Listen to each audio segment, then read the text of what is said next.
Hey guys, and welcome to this week's episode of Into the Indies. This week we're going to be reviewing Heroes and Generals. Now, Heroes and Generals is a free-to-play massive online FPS with a strategic multiplayer campaign set in the midst of World War II. Basically, you either fight as Germany, United States, or the Soviets to kind of gain control in World War II. And it's just done through matches and all of that. So let's start this off with gameplay. So I rated gameplay as 6. Well, some of the gameplay is rewarding. The sprinting for 5 minutes just to get headshotted from some a-hole on a freaking hill somewhere is not fun. Especially when you rinse and repeat, and then you sneak up behind the guy, and then get gunned down by somebody in a freaking truck, or like run over and fly like 30 feet in the air, or get killed by some guy who actually pays to play the game. So 6. I rated it an 8 because it's fun.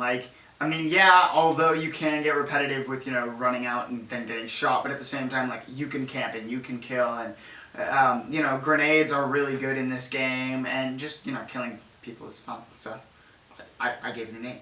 Story. 0, got no story, yo.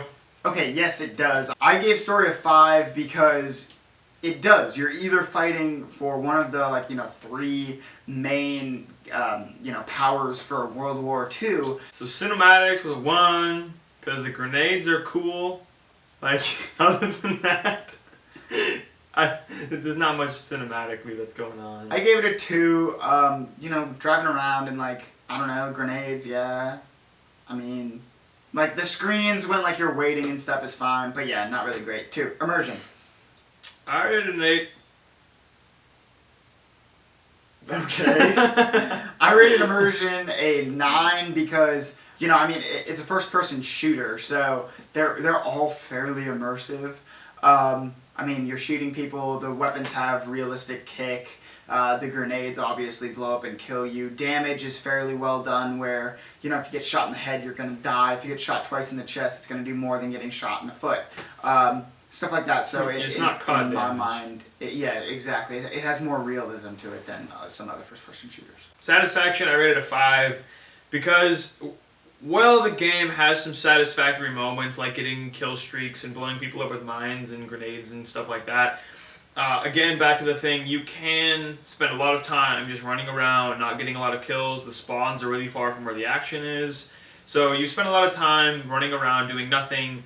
And then it gets really frustrating sometimes when somebody's driving a truck on your team and you whistle to them to come get you and they keep driving and you want to shoot them, but if you do, they'll report you and then you'll get kicked from the game and then you get a ban warning and it's awesome. Maybe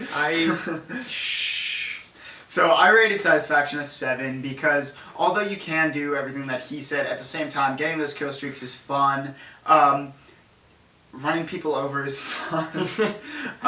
When you unlock a new weapon or utility, whatever, something like that, it is satisfying. It doesn't happen as often as I think it should. I would like to see, more customization and stuff like that, and faster leveling, but when you do it, it does grant you satisfaction. Graphics. Graphics, I rated a 5. They're decent, but, I've picked up some guns before that I've never used, especially the automatic ones, and, whenever you pick them, when you're holding the starting gun that you get, the M1 Grand, it looks fine, you're holding it normal, but then you pick up a Thompson in your hands like this, it's it's doing something funky, and it's ow, my gun, so, yeah, there's some stuff that's wrong with it, but other graphics are fine, yeah, pretty good. I give it a 6, like you said, there's some minor glitching, but, I think they're fine. There's no cutscenes to cut back on the graphics, and everything looks fine. It's not perfect. It's not ultra realism, but it's good enough to have immersion. Audio, it was good. There's nothing audio wise that I really specifically hated. I just hate the sound of me dying because I hear it a lot. I give it an 8. Gunshots sound realistic, cars sound realistic. There's a whistling mechanic, so you can get your guys' attention. That sounds really realistic. Grenades realistic, brush, cars, stuff like that. It's all fairly well done, so I gave it an 8.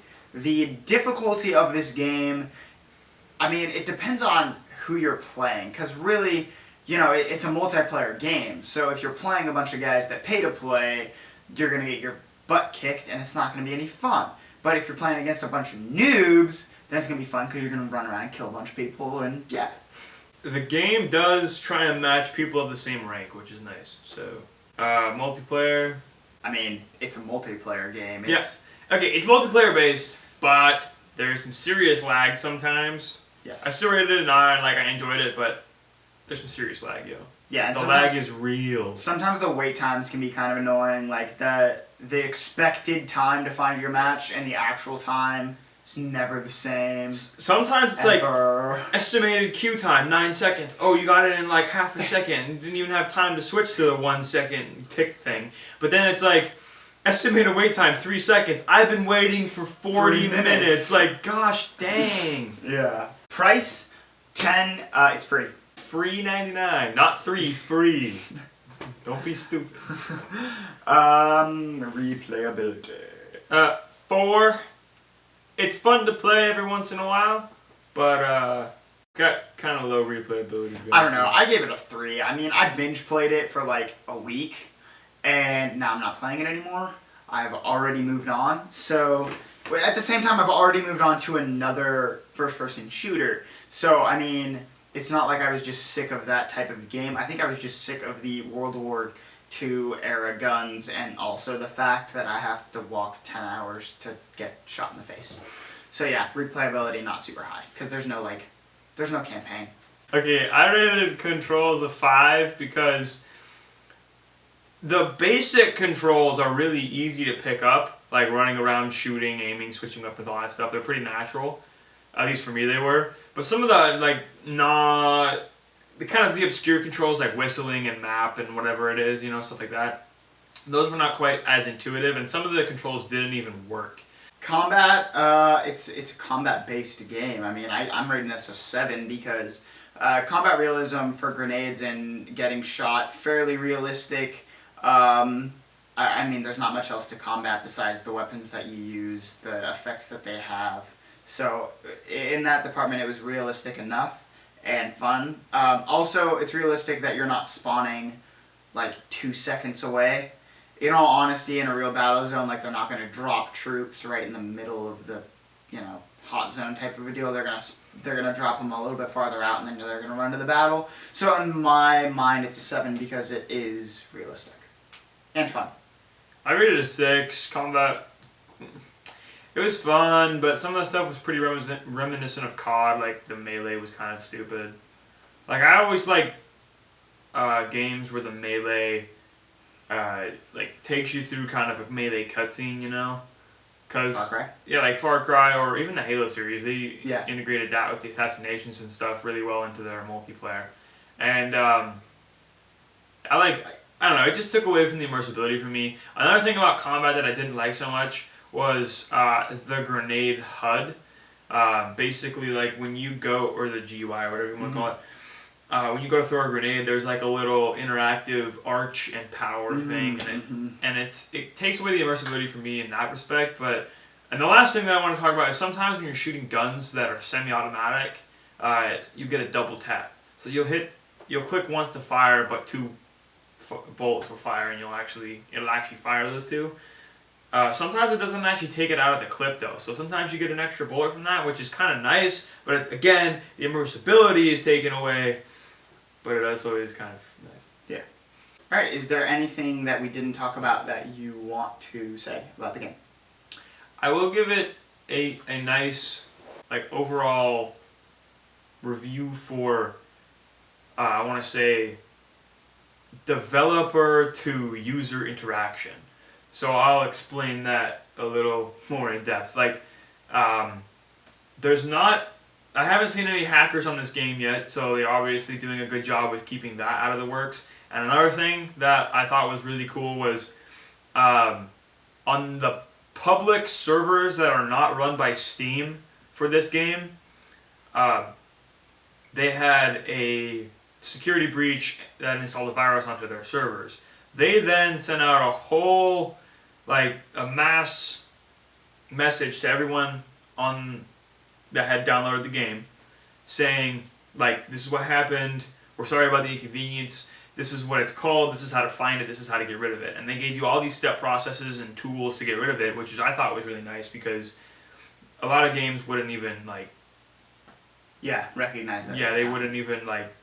They don't have the public relations skills to do that. Yeah, I don't really have anything to add. I mean, I think we covered everything fairly well. I liked the game. It was fun to play for a little bit, but the only thing that I didn't really like was the leveling.